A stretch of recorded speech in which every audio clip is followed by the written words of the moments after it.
এখন আসি কঙ্কাল তন্ত্রের প্রধান ভাগ, main part of the skeletal system. মানব শিশু সময় দেহে প্রায় 300টি অস্থি থাকে। আমি কিন্তু প্রথমেই বলছিলাম, যখন আমরা শিশু জন্মগ্রহণ করবে, যখন আমাদের শিশু জন্মগ্রহণ করবে, তখন হচ্ছে আমাদের দেহে হাড় থাকবে অনেক বেশি, তো সেটার সংখ্যাটা হচ্ছে প্রায় 300। প্রায় কয়টা 300টি অস্থি থাকে। তবে যখন মানুষ বড় হয়, আস্তে আস্তে বেড়ে ওঠে, পরিণত হতে থাকে, তখন সেই 300টা কি ধরো এই দুইটা অস্থি তখন একসাথে জোড়া লেগে যায়। দুইটা অস্থি কি করে একসাথে জোড়া লেগে যায়। এভাবে জোড়া লাগতে লাগতে বা একাধিক অস্থি একটা অস্থিতে পরিণত হওয়ার কারণে একটা সময় গিয়ে 206টা অস্থিতে রূপান্তর হয়। তাহলে কি শিশু অবস্থায় মানব দেহে প্রায় কয়টা অস্থি থাকে? 300টা মানে অস্থি থাকে। তো এবং পরিণত বয়সে সেটা কততে যায়? সেটা 206টায় গিয়ে রূপান্তরিত হয়। তো অস্থির বিভিন্ন স্থানে কোমল অস্থি থাকে। মানুষের কঙ্কালতন্ত্রকে প্রধানত দুই ভাগে ভাগ করা হয়, একটা অক্ষীয়, একটা হচ্ছে উপাঙ্গীয়। এখন আসে অক্ষীয় কি। কঙ্কালতন্ত্রের যে অংশগুলো দিয়ে লম্ব অক্ষ বরাবর থাকে থাকে থাকে অক্ষীয় কঙ্কাল বলে। লম্ব অক্ষ কি, মানে যেটা সোজা, যেটা খাড়া থাকবে, সেটা হচ্ছে কি আমাদের লম্ব অক্ষ বরাবর থাকে, সেটাকে কি আমরা বলি অক্ষীয় কঙ্কাল। দেহের মোট 80টি অস্থি। দেহের মোট কতটি অস্থি? দেহের মোট 80টি অস্থির সমন্বয়ে অক্ষীয় কঙ্কাল গঠিত হয়। তাহলে টোটাল অস্থি হচ্ছে 206টা। তার মধ্যে অক্ষীয় কঙ্কাল নিয়ে গেছে কয়টা? 80টা। এখন তোমাদের একটু বেসিক খাটাতে হবে। যে পরীক্ষায় আসছে যে মানব দেহের উপাঙ্গীয় কঙ্কাল কয়টা, মানব দেহের কি উপাঙ্গীয় কঙ্কাল কয়টা। তো তোমার মনে আছে যে ভাইয়া তো করাইছিল কি মানব দেহের টোটাল হাড় হচ্ছে 206টা, তার মধ্যে আমার মনে আছে অক্ষীয় 80টা। তার মানে উপাঙ্গীয় কোনটা? 80টা বাদ দিলে উপাঙ্গীয় হয়ে যাচ্ছে। তো উপাঙ্গীয়টা তোমার মনে রাখার জন্য তোমার আলাদা করে নতুন একটা ইনফরমেশন পড়ার প্রয়োজন হইতেছে না। এই জন্য আমি বারবার বলি, তোমরা যখন একটা বিষয় পড়বা তখন ইন্টার কানেক্টেড হয়ে পড়বা, তাহলে কি তোমার অনেক কিছুই নতুন করে পড়তে হবে না। যেমন আমি বললাম যে মানবদের হাড় কয়টা? 206টা। ভাইয়া কি পড়াইছিল? অক্ষীয় কঙ্কাল 80টা। তার মানে কি এই 80টার থেকে 206টা থেকে 80টা বাদ দিয়ে দিলে কি হবে? বাকিগুলো কি হবে যাবে? উপাঙ্গীয় কঙ্কাল। এভাবে তোমরা বেশি চিন্তা করবা। যেমন আমরা বললাম অস্থি সন্ধি। এখন তোমাদের অস্থি কি মনে আছে, সন্ধিটা কি তোমাদের মনে নাই? তার মানে অস্থি সন্ধি বলতে আমরা কি বুঝি? তখন তোমার মনে করতে হবে যে অস্থি মানে তো আমরা হাড় জানি, তাহলে সন্ধিটা আমরা কোথায় পাবো? তুমি সন্ধি কোথায় পড়ছো? অবশ্যই বাংলাতে পড়ছো। যে পাশাপাশি দুটি ধ্বনির মিলনকে সন্ধি বলে। তাহলে ওইখানে সন্ধি মানে হচ্ছে দুটি ধ্বনির মিলন। আর যেখানে এখন যেখানে অস্থি আছে, তার মানে এখানে অস্থির মিলন। মানে বিষয় তোমরা ক্লিয়ার কনসেপ্টটা বুঝতে পারছো? যে যখনই আমরা সন্ধি বলতে পারি কি, সন্ধি বলতে বোঝায় কি মিলন। সন্ধি বলতে মিলন, সেটা ধ্বনির হতে পারে, সেটা হাড়ের হতে পারে, সেটা যে কোনো কিছু হতে পারে। ঠিক আছে? তো হচ্ছে ওই ধ্বনি সন্ধি বাংলার ক্ষেত্রে হচ্ছে ধ্বনির মিলন, আর হচ্ছে তোমার সায়েন্সের ক্ষেত্রে হচ্ছে কি অস্থির মিলন, অস্থি সন্ধি। তাহলে ক্লিয়ার বিষয়টা? এখন আসি উপাঙ্গীয় কঙ্কাল। কঙ্কাল তন্ত্রের যে অংশগুলো অক্ষীয় কঙ্কালের দুপাশে প্রতি সমভাবে অবস্থান করে তাদেরকে উপাঙ্গীয় কঙ্কাল বলা হয়। কঙ্কাল তন্ত্রের যে অংশগুলো অক্ষীয় কঙ্কালের দুপাশে প্রতি সমভাবে অবস্থানে থাকে কি বলা হয়? উপাঙ্গীয় কঙ্কাল। মোট 126টি, মোট 126টি অস্থি সমন্বয়ে উপাঙ্গীয় কঙ্কাল গঠিত। অক্ষীয় পড়ছি কটা? অক্ষীয় পড়ছি 80, আর উপাঙ্গীয় করলাম 126। দুইটা মিলায় দেখো 206টাই হবে। 200 কয়টা হবে? 206টা হবে। ক্লিয়ার? তাহলে কি 126টি নিয়ে কি হয়? উপাঙ্গীয় কঙ্কাল গঠিত। বক্ষ অস্থি চক্র, ঊর্ধ্ববাহুর অস্থি, শ্রোণী চক্র, নিম্ন বাহুর অস্থি উপাঙ্গীয় কঙ্কাল গঠন করে। তাহলে যদি পরীক্ষায় আসে যে উপাঙ্গীয় কঙ্কাল কি কি নিয়ে গঠিত, সেটা হবে ঊর্ধ্ববাহুর অস্থি। অর্থাৎ এই যে আমাদের বাহু চিন্তা করে, তাহলে এটা হচ্ছে বাহুর এই পাশটা হচ্ছে ঊর্ধ্ববাহু, সেটা হচ্ছে তোমার কি উপাঙ্গীয় কঙ্কালের অংশ। ঊর্ধ্ববাহুর অস্থি, শ্রোণী চক্র, নিম্ন বাহুর অস্থি এবং যে উপরের যে কঙ্কাল থাকবে অর্থাৎ হিন্ড যে লিম্ব গুলা থাকবে, সেটা নিয়ে কি গঠিত? উপাঙ্গীয় কঙ্কাল গঠিত হয়। এখন আমরা আসি করটিকা। করটিকা বলতে আমরা কি বুঝি? করটির যে অংশ মস্তিষ্ককে আবৃত করে রাখে তাকে বলা হয় করটিকা। এখন করটিকা কি, আমাদের যে মস্তিষ্ক থাকে, আমাদের যে ব্রেনটা থাকে, এটাকে যে আবৃত করে রাখে, এটাকে যে আবরণটা থাকে বা বাহিরের যে তোমার যে প্রোটেকশনটা থাকে, সেটাকে বলা হয় করটিকা। 6 ধরনের মোট 8টি সুগঠিত চাপা শক্ত অস্থি নিয়ে করটিকা গঠিত। এই যে আমাদের বলে মাথার যে খুলি, এটা কিন্তু অনেক শক্ত। এটা কি অনেক শক্ত। তো আমরা অনেক সময় বলি যে তোরে আমি মাথা ফাটাইয়া ফেলবো, তো মাথা ফাটানো কিন্তু এত সহজ না। মাথা ফাটাইতে গেলে কিন্তু অনেক তোমার শক্তি প্রয়োগ করতে হয়, কারণ আমাদের যে খুলিটা বা স্কাল বোনটা, এটা কিন্তু অনেক হেভি। এই জন্য কি বলা হয়েছে, 6 ধরনের মোট 8টি সুগঠিত চাপা শক্ত অস্থি নিয়ে কোরেটিকা গঠিত। অস্থিগুলো খাস কাটা কিনারে যুক্ত হয়, এগুলোকে একত্রে ঘন সন্নিবেশিত ও একে অন্যের সাথে সুচার সন্ধির মাধ্যমে দৃঢ় সংলগ্ন থাকে। অর্থাৎ অস্থিগুলো যেহেতু খাস কাটা কিনারা যুক্ত, অর্থাৎ খাস কাটা থাকে, সেই জন্য সুচারু সন্ধি অর্থাৎ সুচার জয়েন্টের মাধ্যমে দৃঢ় সংলগ্ন থাকে। করটিকা যেসব অস্থি নিয়ে গঠিত সেগুলো কপাল নির্মাণকারী বড় ঝিনুকের মতো একটি ফ্রন্টাল, চার কোণার প্লেটের মতো প্যারাইটাল, 4 অংশে বিভক্ত টেম্পোরাল, একটি অক্সিপিটাল এবং একটি স্ফেনয়েড ডানার মতো একটি স্ফেনয়েড নিয়ে এবং ছিদ্র আড়াআড়ি অ্যাথময়েড নিয়ে গঠিত। আমরা এগুলা মুখস্থ করে রাখবো যে করটিকার অস্থিগুলো কি কি। তো যদি আসে ঝিনুকের মতো দেখতে কোনটা, ঝিনুকের মতো ফ্রন্টাল, 4 কোণা প্লেট, 4 কোণা যে প্লেটের মতো দেখতে হচ্ছে প্যারাইটাল, 4 অংশে বিভক্ত 2টি টেম্পোরাল এবং খোলস, যেমন যদি আমরা বলি শামুকের খোলস, খোলসের মতো অক্সিপিটাল, আর হচ্ছে ডানা পাখির ডানার মতো হচ্ছে স্ফেনয়েড এবং ছিদ্রাল আড়াআড়ি অর্থাৎ ক্রস থাকে প্লেটের মধ্যে থাকবে কি অ্যাথময়েড। এগুলো হচ্ছে করটিকার অস্থি। তো এগুলো আমরা মনে রাখবো কোনটা কিসের মতো দেখতে, তাহলে আমাদের কি মাথায় ওইটা মেমোরাইজ হয়ে যাবে।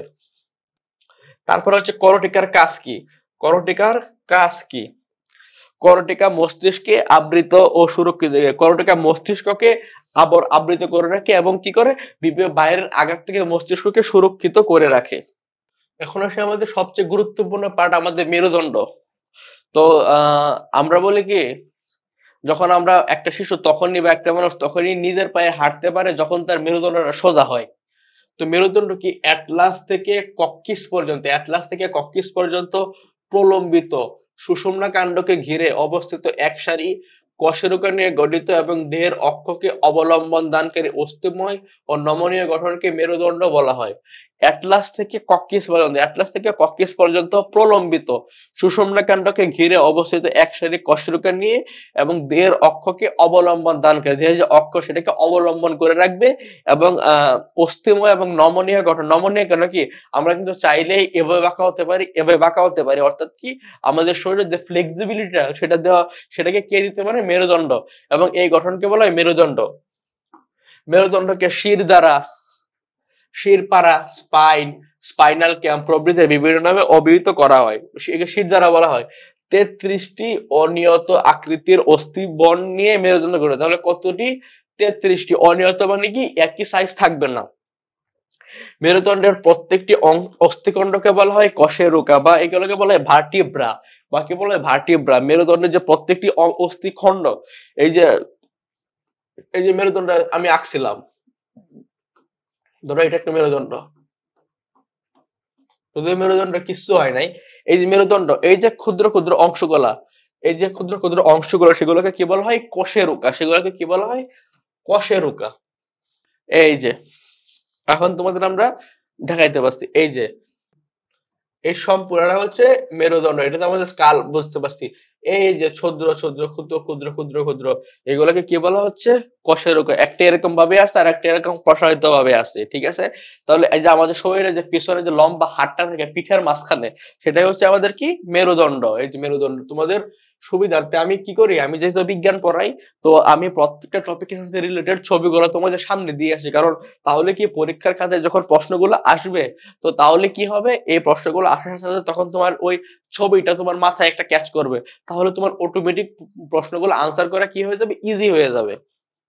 এখন আসি মেরুদণ্ডের কাজ কি। এই যে মেরুদণ্ড আমরা এতক্ষণ ধরে পড়লাম, এটা কি করে, এটা কি খায় নাকি মাথায় দেয়? মেরুদণ্ডের কাজ, দেহকাণ্ডের সুষ্ঠু সঞ্চালনে মজবুত এবং নমনীয় অবলম্বন হিসেবে কাজ করে। সুষুম্না কাণ্ড ও সুষুম্না স্নায়ুগুলোকে বেষ্টন রক্ষা করে। মাছ থেকে মাথাকে অবলম্বন দেয় এবং পিভটের মতো কাজ করে। দেহের ভঙ্গিদানে ও চলাফেরায় গুরুত্বপূর্ণ ভূমিকা পালন করে। পরশুকা সংযোগের ক্ষেত্র সৃষ্টি করে দেহের অক্ষরূপে কাজ করে। তাহলে আমরা কি বললাম মেরুদণ্ডের কাজগুলা? মেরুদণ্ডের কাজ হচ্ছে দেহকাণ্ডের সুষ্ঠু সঞ্চালনে মজবুত এবং নমনীয় অবলম্বন করে। সুষুম্না কাণ্ড এবং সুষুম্না স্নায়ুমূলকে বেষ্টন এবং রক্ষা করে। মাথাকে অবলম্বন দেয় এবং পিভটের মতো কাজ করে। দেহের ভঙ্গিদানে ও চলাফেরায় গুরুত্বপূর্ণ ভূমিকা পালন করে। পরশুকা সংযোগের ক্ষেত্র সৃষ্টি করে। দেহের অক্ষরূপে কাজ করে। এগুলো হচ্ছে কি মেরুদণ্ডের কাজ। বক্ষবিন্দুর বলতে আমরা কি বুঝি? তো আমরা কিন্তু অনেক সময় একজন আরেকজনকে বলে তোমাকে আমি বুকের মধ্যে ভরে রাখবো, বুকের পাঁজরে রাখবো, তুমি আসো আমার বুকের পাঁজরে। তো আসলে কিন্তু এটা কিন্তু রাখা কখনোই পসিবল হয় না, জাস্ট হচ্ছে এগুলো কি উপমা অর্থে ব্যবহৃত হয়। তো এই যে বক্ষপিঞ্জর বা বুকের পাঁজর, বুকের খাঁচা, এটাকে ইংরেজিতে বলা হয় থোরাসিক কেজ। কেজ মানে কি আমরা খাঁচা। এ- এখন আমরা বক্ষপিঞ্জর সম্পর্কে জানি, পোর্শকাগুলো একদিকে থোরাসিক কশেরুকা, অন্যদিকে স্টার্নামের সঙ্গে যুক্ত হয়ে যে খাঁচার মতো আকৃতি দান করে তাকে বক্ষপিঞ্জর বলে। তার মানে কি আমাদের যে পোর্শকাগুলো থাকবে বুকের মধ্যে, যে পোর্শকাগুলো থাকবে সেগুলো একদিকে থোরাসিক কশেরুকা এবং অন্যদিকে স্টার্নাম, আমাদের যে স্টার্নাম গুলো আছে যুক্ত হয়ে যে খাঁচার মতো এরকম, এই যে বুকের যেটা বলা হয়, তোমাদের আমরা গরু জবাই করি সেক্ষেত্রে একটু বড় থাকে, আমরা বুঝতে পারি যে বুকের যে ওই এই সাইডটা একটা খাঁচার মতো থাকে, একটা খাঁচার মতো, হাড়ের সাথে এরকম মাংসগুলো থাকে সুনিপুণ ভাবে সাজানো। এই খাঁচার মতো অংশগুলোকে যে আকৃতি দান করে থাকে বলে বক্ষপিঞ্জর। মানুষের বক্ষপিঞ্জর একটি উরফলক বা স্টারনাম, বা একটি থাকে স্টারনাম, 12 জোড়া পরশুকা এবং 12টি থোরাসিক কশেরুকা নিয়ে গঠিত। অর্থাৎ কি, মানুষের বক্ষপিঞ্জর বা বুকের খাঁজা একটি উরফলক বা স্টারনাম, 12 জোড়া পরশুকা, অর্থাৎ 24টা পরশুকা নিয়ে। কারণ 12 জোড়া কেন বলা হয়েছে, এই পাশে 12টা ওই পাশে 12টা, টোটাল 24টা নিয়ে গঠিত। তো তোমাদেরকে আমি যেটা বললাম, আমি যখন পড়াই তখন কি করি, ওই এক একটা ইন্ডিভিজুয়াল টপিকের সাথে আমি ওটার চিত্রটা নিয়ে আসি। তাহলে কি হবে, চিত্রটা নিয়ে আসার সাথে সাথে তোমাদের একটা আইডিয়া হয়ে যায় মাথার মধ্যে ক্যাচ করে যে আসলে ওই টপিকটা কি ছিল বা ওইটার মধ্যে কি কি আছে। এখন আসি বক্ষপিঞ্জর। এই যে আমাদের এটা হচ্ছে বক্ষপিঞ্জর, যে খাঁচার মতো এই যে অংশগুলা, এই যে মাঝখানে যে চতুর্ভুজাকার অংশগুলা, এটাকে বলা হচ্ছে তোমার স্টারনাম। আর এই যে জয়েন্ট গুলা, এই যে জয়েন্ট গুলা, এটাকে বলা হচ্ছে পরশুকা। এই সাদা একটু ধূসর অংশগুলো সেটাকে বলা হচ্ছে পরশুকা। আর হচ্ছে তরুণাস্থি। এই যে লাল যে অংশগুলা সেটাকে তরুণাস্থি। আর এই যে মাঝখানে যে অংশগুলো এটাকে বলা হচ্ছে কি, থোরাসিক কশেরুকা। কি বলা হচ্ছে, থোরাসিক কশেরুকা। চিত্রটাকে তোমরা বুঝতে পারছো, এটা হচ্ছে স্টারনাম, এটা হচ্ছে পরশুকা, এগুলো তরুণাস্থি, আর এটা হচ্ছে থোরাসিক কশেরুকা। এখন আসি আমরা বক্ষপিঞ্জরের কাজ। তো এতক্ষণ যে পড়লাম বক্ষপিঞ্জর, যে খালি আমরা বললাম যে তোমার আমি বুকের মধ্যে ভরে রাখবো, তুমি আমার বুকের মধ্যে আসো, বুকের পাঁজরে আসো, এইসব বলে মানুষের কাজ হবে না। বক্ষপিঞ্জরের নির্দিষ্ট আলাদা কাজ আছে, সেগুলা কি? বক্ষপিঞ্জরের কাজ হচ্ছে হৃৎপিণ্ড, ফুসফুস প্রভৃতি অত্যন্ত গুরুত্বপূর্ণ অঙ্গ বক্ষপিঞ্জরের ভিতরে সুরক্ষিত থাকে। এই যে আমাদের, যেটা আমি তোমাদের যখন হার্ট করেছিলাম তখন বলছিলাম সবাই বুকের বাম পাশে হাত দিবা। এই ক্লাসটা যখন করতেছো তো সবাই বুকের বাম পাশে হাত দিবা। হাত দিছো? তো হাত দেওয়ার সাথে সাথে দেখবা এরকম ধুকবুক ধুকবুক ধুকবুক ধুকবুক করতেছে। এই যে ধুকবুক ধুকবুক করতেছে সেটা হচ্ছে আমাদের হার্ট। তারপরে আমরা যে শ্বাস নিচ্ছি, শ্বাস ছাড়ছি, তো আমাদের ফুসফুসটা কিন্তু সংকোচন প্রসারণ হচ্ছে। তো তার মানে কি, আমাদের এই যে বুকের যে অংশটা, আমরা কেন বলি যে তোমাকে আমি বুকের মধ্যে রাখবো, এটা এটা বলার কারণ আছে। আমরা কি বলতে পারতাম না তোমাকে আমি হাতের মধ্যে রাখবো, তোমাকে আমি পায়ের মধ্যে রাখবো, তোমাকে আমি পিঠের মধ্যে রাখবো, তোমাকে আমি চুলের মধ্যে রাখবো, এটা কিন্তু আমরা বলতে পারতাম। কিন্তু আমরা কিন্তু সেটা বলি না। আমরা কি বলি, তোমাকে আমি বুকের মধ্যে রাখবো। আমরা কেন বলি? কারণ আমরা তাকেই বলি বুকের মধ্যে রাখবো যে আমাদের জীবনে সবচেয়ে বেশি গুরুত্বপূর্ণ। এবং আমাদের মানব দেহ বুকের মধ্যে সেই অংশগুলাই থাকে যেগুলো, বা সেই অঙ্গগুলাই থাকে যেগুলো আমাদের শরীরের জন্য অত্যন্ত গুরুত্বপূর্ণ।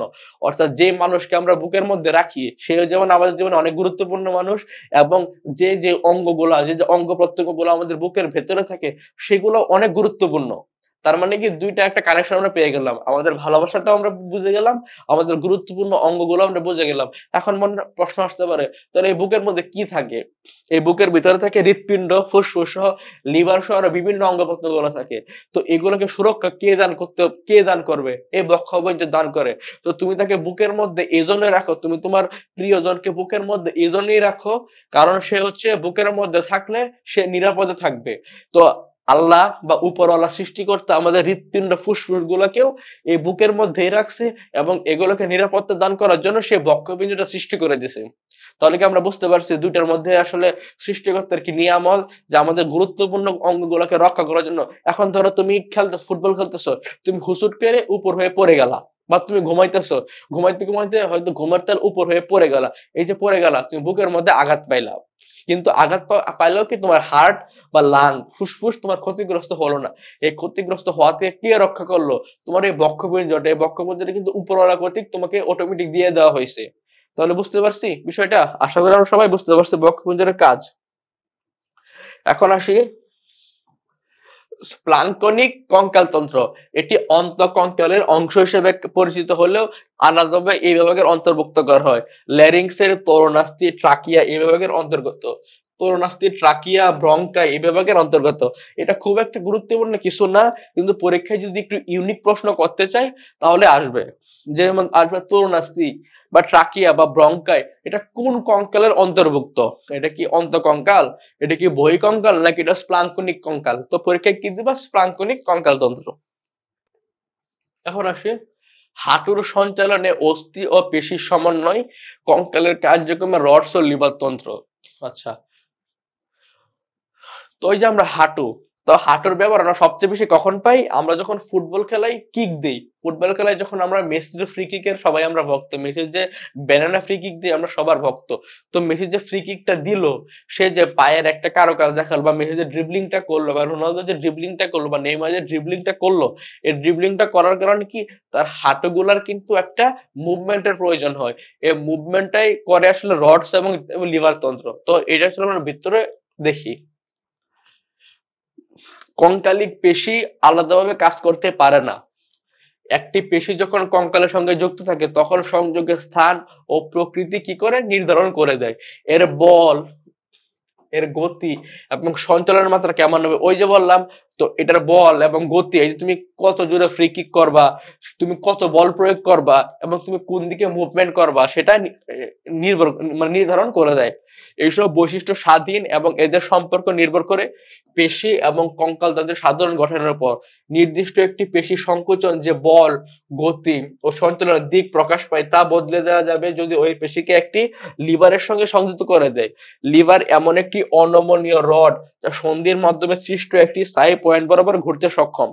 এখানে কিন্তু ওই লিভার কিন্তু ওই লিভার না, তুমি বানান দেখো, এই লিভারের বানান হচ্ছে LEVER।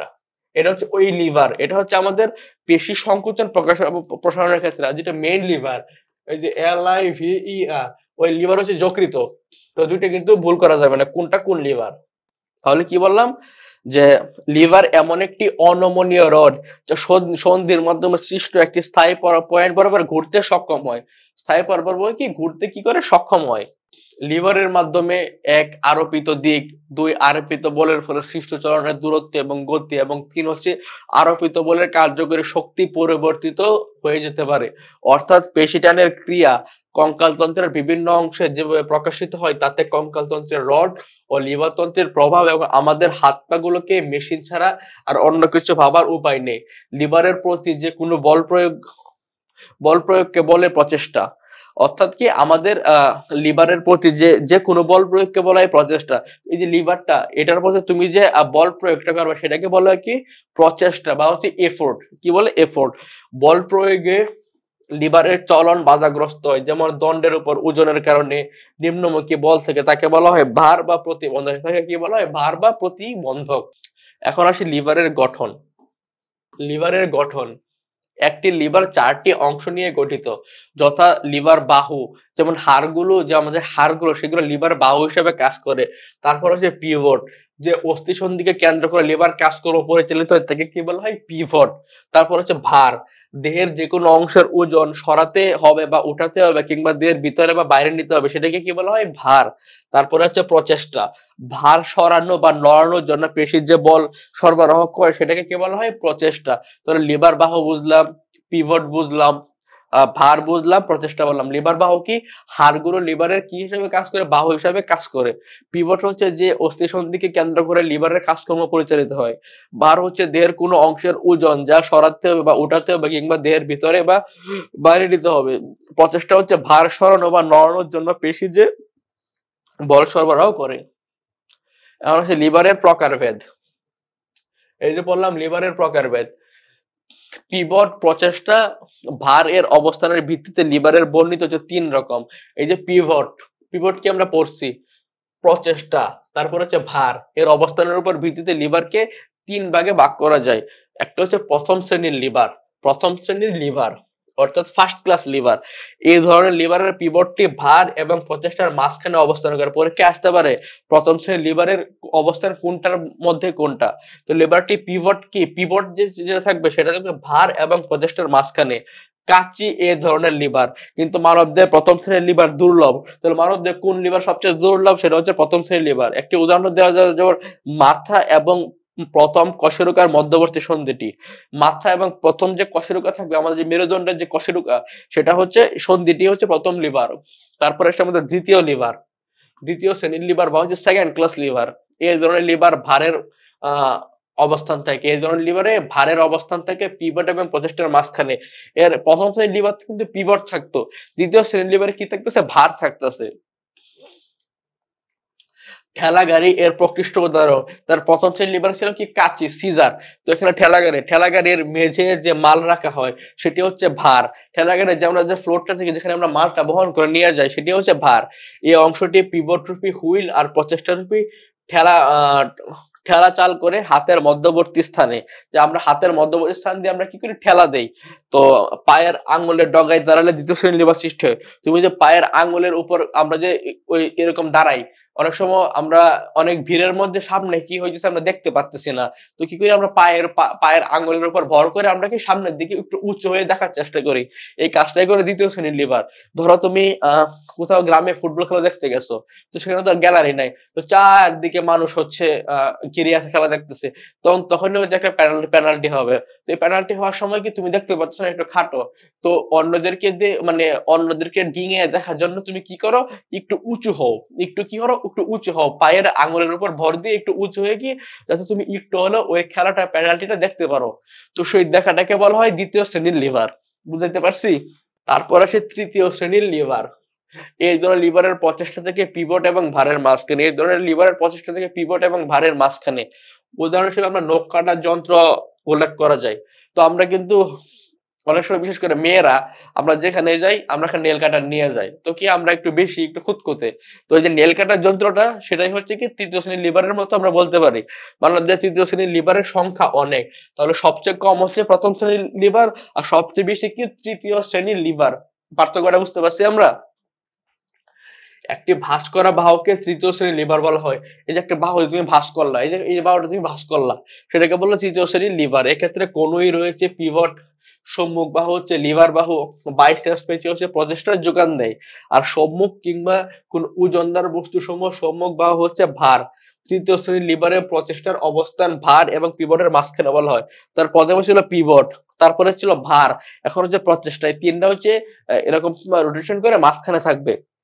প্রকৃতপক্ষে প্রচেষ্টা আর পিভট খুব কাছাকাছি অবস্থান করে, প্রচেষ্টা এবং পিভট কি খুব কাছাকাছি অবস্থান করে।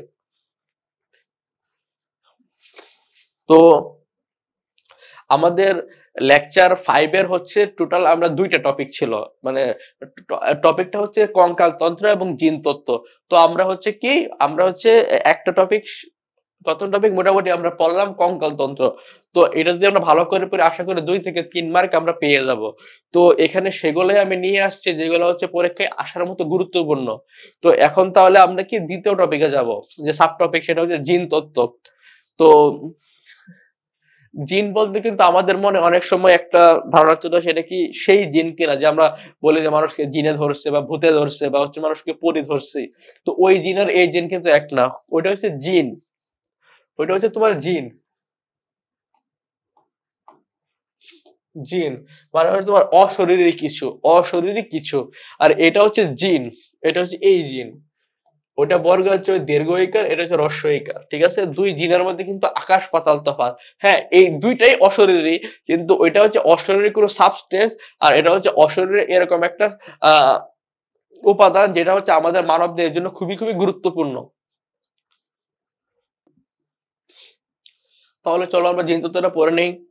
এখন হচ্ছে জিন তত্ত্ব। জীববিজ্ঞানের যে শাখায় জিনের গঠন, জিনের কাজ এবং বংশ পরম্পরায় সঞ্চালনের ধরন এবং ফলাফল সম্বন্ধে বিস্তারিত আলোচনা করা হয়, তাকে বলা হয় বংশগতিবিদ্যা বা জিন তত্ত্ব। অর্থাৎ কি জীববিজ্ঞানের ভাষায়, বায়োলজির ভাষায় যে শাখায়, যে অধ্যায়ে জিনের গঠন, এর যে স্ট্রাকচার, এর কাজ, এর বংশ পরম্পরা যে সঞ্চালন, অর্থাৎ প্রথম প্রজন্ম থেকে দ্বিতীয় প্রজন্ম থেকে তৃতীয় প্রজন্ম এবং এর যে ফলাফল সম্বন্ধে ডিটেলস আলোচনা করা হয়, তাকে বলা হয় বংশগতিবিদ্যা বা জিন তত্ত্ব। এখন আসি জেনেটিক্স। জিনতত্ত্ব বা জেনেটিক্স, একে জিনতত্ত্ব বলে, ইংরেজিতে কি বলে genetics. William Bateson, William Bateson, William Bateson 1905 সালে, কত সালে, 1905 সালে তিনি সর্বপ্রথম জেনেটিক শব্দ নির্বাচন করেন। তাহলে পরীক্ষায় যদি আসে যে কে প্রথম জেনেটিক যে শব্দটা এটা উচ্চারণ করেন বা নিজে প্রকাশ করে, সেটা হচ্ছে উইলিয়াম ব্যাটসন।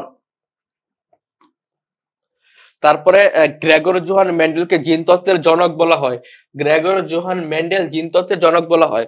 তবে মজার বিষয় কি জানো, গ্রেগর জোহান মেন্ডেল উনি যখন মটরশুঁটি উদ্ভিদ নিয়ে গবেষণা করছিলেন, তখন হচ্ছে তার সেই গবেষণাটা তখন আর কি কেউ অতটা পাত্তা দেয় নাই, কারণ সে ছিল একজন ধর্মযাজক বা পাদ্রীর মতো এরকম কিছু ছিল।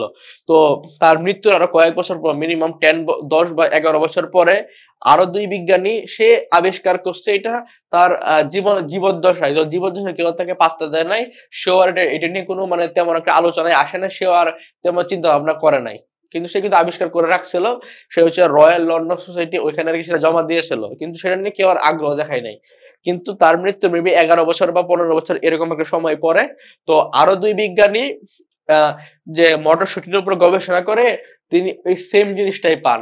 তো যদি ওরা যদি চাইতো যে এই তাদের এই মানে অর্জনটা বা কৃতিত্বটা নিজের নামে চালাই দিতে পারতো, কিন্তু তারা খোঁজাখুঁজি করে দেখলো আজ থেকে আরো 20, 25 বা 30 বছর আগে গ্রেগর জোহান মেন্ডেল নামে একজন বিজ্ঞানী, সে হচ্ছে এটা অলরেডি আবিষ্কার করে রেখে গেছে। তো তখন তো সারা চারদিকে একটা হইচই পড়ে গেল যে এত বছর আগে একটা মানুষ এরকম জিনিস সৃষ্টি করছে, কিন্তু আমরা এই সম্পর্কে কিছু জানতাম না। তো তার মৃত্যুর সে নিজের জীবদ্দশায় জানতেই পারে নাই যে তাকে জিনতত্ত্বের জনক বলা হয়েছে। তো সে কত একটা আনলাকি, আজকে তাকে নিয়ে আমরা এত পড়াশোনা করতেছি, তার টপিকের উপর বেস করে আমরা অনেক কিছু জানতে পারতেছি, কিন্তু সেই বেচারা জানতেই পারলো না, সে মৃত্যুর আরো 10-15 বছর পরে গিয়ে তাকে জিনতত্ত্বের জনক হিসেবে স্বীকৃতি দেওয়া হয়েছে, কিন্তু সে কিন্তু জানলো এটা তার আবিষ্কারটা যে এত বড় পরিমাণ রেকর্ড করছে, এটা সে নিজের জীবদ্দশায় জানতে পারে নাই। তো তারা গ্রেগর জোহান মেন্ডেলকে কি বলা হয়, জিনতত্ত্বের জনক বলা হয়। এই যে তিনি ছিলেন, তার বাড়ি ছিল অস্ট্রিয়া নামে একটা দেশ আছে, অস্ট্রিয়ার রাজধানী হচ্ছে ভিয়েনা। অস্ট্রিয়ার রাজধানী হচ্ছে ভিয়েনা। অস্ট্রিয়ার একজন ধর্মযাজক ছিলেন দীর্ঘ 7 বছর বিভিন্ন মটরশুটি গাছের উপর নানান পরীক্ষা নিরীক্ষা চালিয়ে তিনি বংশগতির 2টি সূত্র প্রবর্তন করেন। তিনি কি বংশগতির 2টি সূত্র প্রবর্তন করেন, সূত্রগুলোকে মেন্ডেলের সূত্র বা মেন্ডেলিজম বলা হয়। তিনি দীর্ঘ 7 বছর গবেষণা করলো, কিন্তু তার জীবদ্দশায় তিনি এগুলো নিয়ে কোনো স্বীকৃতি পাইল না। তার মানে কি বেচারার কপাল খারাপ। তাহলে তিনি কি 7 বছর তিনি কোন গাছের উপরে গবেষণা করেন, পরীক্ষায় আসতো, সেটা হচ্ছে মটরশুটি। মটরশুটি আমরা সবাই চিনি, আমরা সবজিতে খাই, তরকারিতে খাই, বিভিন্ন ভাজিতে খাই। তো এই সূত্রগুলোকে কি বলা হয়, মেন্ডেলের সূত্র বা মেন্ডেলিজম বলে। মেন্ডেল প্রদত্ত তত্ত্ব বর্তমান জিনতত্ত্বের ভিত্তি হিসেবে গণ্য করা হয়। ওই যে মেন্ডেল যে তত্ত্বটা প্রদান করছে বা থিওরিটা যে প্রবর্তন করছে, সেটাকে জিনতত্ত্বের কি বলা হয়, ভিত্তি, জিনতত্ত্বের যে ফাউন্ডেশন হিসেবে কি করা হয়, গণ্য করা হয়। এখন আসি, জিনতত্ত্বে ব্যবহৃত অনেকগুলো শব্দ আছে, তো শব্দগুলোর ব্যাখ্যা আমরা জানবো। তো আগে যেটা বললাম এগুলো নিয়ে কিন্তু তোমার ডিটেলস ভাস আলোচনা করা যায়, ঠিক আছে, কিন্তু আমরা অ্যাডমিশনের জন্য সেগুলোই পড়বো যেগুলো আমাদের না জানলেই না হয়, এত ডিটেলস বা ডিপ আমরা কি অ্যানালাইসিস করব না। তো চলো কিছু শব্দ সম্পর্কে আমরা আইডিয়া নিই। প্রথমে হচ্ছে ফ্যাক্টর বা জিন। ডিএনএ অণুর, ডিএনএ ফুল মিনিং যেন কি, ডিঅক্সিরাইবো নিউক্লিক অ্যাসিড, একটি খন্ডাংশ যা জীবের বংশগতির মৌলিক ও কার্যিক একক বিষয় এবং বংশগতি থেকে বংশান্তরে জীবের বৈশিষ্ট্য বহন করে। তাহলে ডিএনএ অণুর একটি খন্ডাংশ যা জীবনের বংশগতির মৌলিক এবং ভৌত কার্যিক একক কি, ডিএনএ, এবং এটার কাজ কি, বংশ থেকে বংশান্তরে জীবের বৈশিষ্ট্য বহন করে। এটা কেমন, দেখা যাবে তোমার বাবার চুল কোকড়া, খুব সম্ভাবনা তোমার চুল কোকড়া, বা তোমার মায়ের দেখা যাবে কি বলা হয়, ধরো তোমার মায়ের গালে এক জায়গায় টোল পড়ে, দেখা যাবে তার মেয়ে বা তার ছেলের ওই গালে এক জায়গায় টোল পড়ে। বা দেখা গেল তোমার বাবাকে হচ্ছে বাবার গায়ের রং শ্যামবর্ণ, তোমার শ্যামবর্ণ বা কালো বা ফর্সা, তো সেরকম পসিবিলিটি চান্স থাকে। তোমার দাদা অনেক লম্বা, সেই ক্ষেত্রে দেখা যায় তো তোমার বাবা অনেক লম্বা, তুমি অনেক লম্বা, বা তোমার দাদা অনেক খাটো, তোমার বাবাও খাটো, তুমিও খাটো। এরকম ভাবে যে বংশ পরম্পরায় যে বৈশিষ্ট্যগুলো বিচরণ করে, বা বিভিন্ন ডিজিজ আছে, যেটাকে আমরা বলি কি বিভিন্ন বংশগত ডিজিজ আছে, ঠিক আছে? তোর ডায়াবেটিস, তোমার বাবার ডায়াবেটিস আছে, তোমার ডায়াবেটিস হওয়ার পসিবিলিটি আছে। বা ধরো স্কিন ডিজিজ, বিভিন্ন চর্মরোগ, তোমার দাদার আছে, তোমার বাবার আছে, তোমারও হতে পারে। এই যে বৈশিষ্ট্যগুলো বংশ পরম্পরায় যে স্থানান্তর করে, সেটাই কি করে? ডিএনএ, জিন। তারপর হচ্ছে লোকাস। লোকাস হচ্ছে ক্রোমোজোমে জিনের নির্দিষ্ট স্থানের নাম লোকাস। এই যে ক্রোমোজোমের মধ্যে যে স্থানে জিনটা থাকবে, এখন আমি এই ক্লাসরুমে আছি বা এই প্ল্যাটফর্মে আছি, এটা আমার লোকাস, এটা হচ্ছে আমার লোকাস। আর জিন যখন ক্রোমোজোমে যে স্থানে থাকবে, সেটা হচ্ছে তার লোকাস। অর্থাৎ জিন যে স্থানে অবস্থান করবে, সেটাকে তার কি বলে? লোকাস। একটি নির্দিষ্ট জিনের অ্যালিলগুলো সমসংস্থ ক্রোমোজোমের একই লোকাসে অবস্থান করে। সমসংস্থ ক্রোমোজোম গুলো কি একই লোকাসে অবস্থান, অর্থাৎ যখন একটা নির্দিষ্ট কোয়ালিটির জিনের যে সমসংস্থ ক্রোমোজোম গুলো একই লোকাসে অবস্থান করে, অর্থাৎ কি দেখা যাবে, এটা হচ্ছে ধরো ক্রিকেট দল বা ফুটবল দল, তো তারা যখন খেলতে যায়, তখন একটা ক্রিকেট দল কিন্তু সাধারণত একটা হোটেলে অবস্থান করে, বা যখন ফুটবল দল অবস্থান করে, তারা কিন্তু একটা হোটেলে অবস্থান করে। অর্থাৎ সমগোত্রীয় জিনিসগুলো একই জায়গায় থাকে। সেম ভাবে একটা নির্দিষ্ট জিনগুলো একই লোকাসে অবস্থান করে। তারপরে আসি অ্যালিল বা অ্যালিলোমর্ফ। সমসংস্থ ক্রোমোজোম জুড়ে নির্দিষ্ট লোকাসে অবস্থানকারী নির্দিষ্ট জিন জোড়ার একটিকে অপরটির অ্যালিল বলা হয়। অ্যালিল দুটি একই ধর্মী, যেমন টিটি একই ধর্মের, অথবা একে অপরের বিপরীত ধর্ম, যেমন একটা স্মল টি একটা ক্যাপিটাল টি একই রকমের হলে দুইটা হচ্ছে একই রকমের লেটার হবে। আর যদি আলাদা হয়, একটা ছোট হবে, একটা কি হবে? বড় হবে। যখন দুটি বিপরীত ধর্মী অ্যালিল থাকে, তখন একটিকে প্রকট অ্যালিল, অন্যটিকে প্রচ্ছন্ন অ্যালিল বলে। অর্থাৎ কি, যখন দুটি বিপরীত ধর্ম অ্যালিল থাকবে, তখন একটিকে বলা হবে প্রকটটা হচ্ছে তোমার ক্যাপিটাল লেটার, আর আরেকটা প্রচ্ছন্ন, সেটা হচ্ছে স্মল লেটার। বুঝাইতে পারছি? তারপরে আছে হোমোজাইগাস। কোন জীবে একটি নির্দিষ্ট বৈশিষ্ট্য নিয়ন্ত্রণকারী অ্যালিল দুটি সমপ্রকৃতির হলে তাকে হোমোজাইগাস বলে। অর্থাৎ যদি অ্যালিল দুটি সমপ্রকৃতির হয়, অর্থাৎ কি একই ধরনের কাজ করবে, তখন সেটাকে কি বলা হয়? সেটাকে বলা হবে কি? হোমোজাইগাস। যেরকম এই যদি ক্যাপিটাল লেটার বি জুড়ে থাকে, তাহলে হবে কালো পশম। আর যদি ছোট থাকে, তাহলে বাদামি পশম। ধরো তুমি ভেড়ার ক্ষেত্রে চিন্তা করো, ভেড়ার যে পশম গুলা বা লোম গুলা, যদি এখানে এলএল দুইটা ক্যাপিটাল লেটার বি হয়, তাহলে সবগুলো কি হবে? কালো পশম। আর যদি ছোট হাতের বি হয়, তাহলে সবগুলো কি হবে? বাদামি পশম। হেটারোজাইগাস। কোন জীবে একটি নির্দিষ্ট বৈশিষ্ট্য নিয়ন্ত্রণকারী অ্যালিল দুটি অসম প্রকৃতির হলে তাকে বলা হয় হেটারোজাইগাস। তার মানে কি? হোমো মানে সমপ্রকৃতির, হেটারো মানে বিপরীত। এটা তোমার যে কোনো ক্ষেত্রে, তো আমরা অনেক সময় হোমোসেক্সুয়াল, হেটারোসেক্সুয়াল। হোমো মানে কি? সম জিনিসের প্রতি আকৃষ্ট, আর হেটারো মানে কি? বিপরীত জিনিসের প্রতি আকৃষ্ট। ঠিক তেমন ভাবে হোমোজাইগাস হচ্ছে সমপ্রকৃতির, হেটারোজাইগাস মানে কি? এখানে অ্যালিল দুটি কি হবে? অসম প্রকৃতির হবে। যেমন একটাটি ছোট, একটাটি বড়, অর্থাৎ একটা মানে এখানে কালো থাকবে, ধরো এখানে কালো পশম থাকবে, এখানে বাদামি পশম থাকবে। বিষয়টা হচ্ছে এরকম। যেমন একটি টি, ক্যাপিটাল টি এবং স্মল টি, জীবটি লম্বা হলেও তা হেটারোজাইগাস। জীবটি কি হবে? লম্বা হলেও তা কি হবে? হেটারোজাইগাস। তারপর আসে প্রকট বৈশিষ্ট্য। এক জোড়া বিপরীত বৈশিষ্ট্য সম্পন্ন হোমোজাইগাস জীবে, এখানে কিন্তু হোমোজাইগাস বিপরীত বৈশিষ্ট্য, F1 জনুতে সৃষ্ট হেটারোজাইগাস জীবের যে বৈশিষ্ট্য প্রকাশ পায়, তাকে প্রকট বৈশিষ্ট্য বলা হয়। এখন আমি তোমাদেরকে কমন একটা উদাহরণ দিই, যেটা বললাম, তোমার মায়ের হাসলে গালে টোল পড়ে, বা বাবার হচ্ছে চুলটা কোঁকড়ানো। সেম যদি তোমারও সেম জিনিসটা হয়, তোমার বাবার মতো তোমারও সেম জিনিসটা হয়, তোমার বাবার ডায়াবেটিস আছে, তোমারও ডায়াবেটিস, বা তোমার মা হচ্ছে অল্প বয়সে চুল সাদা হয়ে গেছে, তোমারও সেম জিনিসটা হয়, তার মানে তোমার মধ্যে প্রকট বৈশিষ্ট্য বিদ্যমান।